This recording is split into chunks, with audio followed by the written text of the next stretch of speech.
Hello my dear students, एक आदत से जुड़ी हुई कहानी सुनाते हैं। जिसकी जैसी आदत होती है ना, उसका परिणाम वैसे ही उसे भुगतना पड़ता है। आदत से जुड़ी तो कई बातें आपने सुनी ही होगी, लेकिन आज आपको एक कहानी सुनाते हैं। एक बार की बात है, एक राजा के यहाँ 3 वफादार नौकर थे। बिल्कुल ठीक ठाक से राज्य चल रहा था। तीनों नौकर यानी मंत्री समझिए उनको, मंत्री जो थे एकदम अच्छे ढंग से काम कर रहे थे। लेकिन धीरे धीरे क्या होता है, उनमें से एक मंत्री कुछ घोटाला करना शुरू कर देता है, पैसों की चोरी करना, और यहाँ तक कि उसको जो काम दिया जाता है ना, वो भी प्रॉपर ढंग से काम नहीं करता है। राजा को तो शक होता है, लेकिन पूर्णतः उसकी प्रमाण नहीं होने के कारण राजा कुछ कर नहीं पाते हैं। सोचते हैं कि आखिर ये तीनों में से कौन गड़बड़ी करता है, पैसों को कौन गड़बड़ी करता है, काम ढंग से नहीं हो रहा है, आखिर कौन ऐसा है, इसकी कैसे जांच किया जाए। एक दिन क्या करते हैं, तीनों को अपने पास बुलवाते हैं, तीनों मंत्री को, और राजा कहते हैं कि देखिए, कल हमारा जन्मदिन है और आपको तीनों को एक एक गाड़ी दी जाएगी, और शहर के जो जंगल राज्य के जो जंगल हैं, राज्य के जंगल में आपको जाना है, और वहां से आपको जो अच्छे अच्छे फल हैं वो हमारे लिए ढूंढ कर लाना है, और शाम तक वापस आ जाना है आपको। और तीनों को अलग अलग छोड़ा जाएगा, अलग अलग जंगलों में। कहा ठीक है।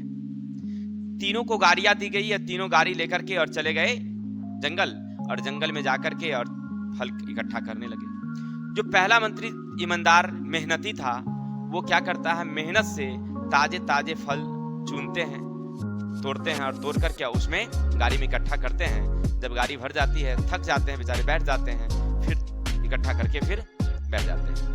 जब उनका काम हो जाता है, थक जाते हैं, थोड़ा सा आराम कर लेते हैं। इसके बाद दूसरा जो मंत्री दूसरे जंगल में गया हुआ था, वो देखता है कि राजा थोड़ी उतना जांच करेगा। क्या करते हैं, जो गिरा हुआ फल था वह तोड़ता नहीं है, पेड़ से ताजे फल नहीं चुनता है, वो पहले से जो गिरा हुआ था, सड़ा पका जो भी था, उसको वह फटाफट चुन करके इकट्ठा कर लेता है जल्दीबाजी में और बैठ जाता है। वो उतना मेहनती नहीं था। एक जो सबसे बेईमान और सबसे कमजोर, क्या कहते हैं उसको, कामचोर था, वो क्या करता है कि झटाझट कुछ पत्थर को रख देता है, ऊपर से कुछ पत्तियां सूखी डाल देता है, और 2-4 फल ऊपर से डाल करके लेके चला आता है गाड़ी।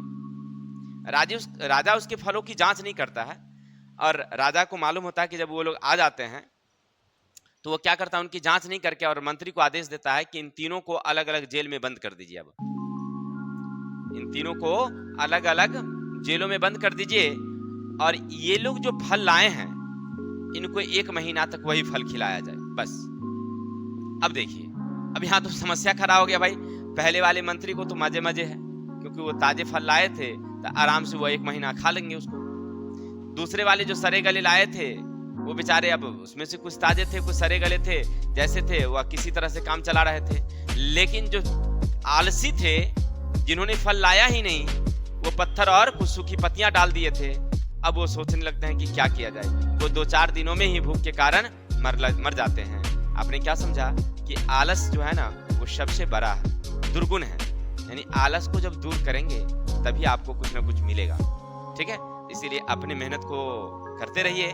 सफलता तो जरूर मिलती है, मेहनत से मिलती है। और आलसी वाले को क्या होता है, आप देख ही लिए हैं। नहीं, चलते हैं, ज्यादा समय नहीं लेंगे। आज हम लोग पढ़ेंगे क्लास 12th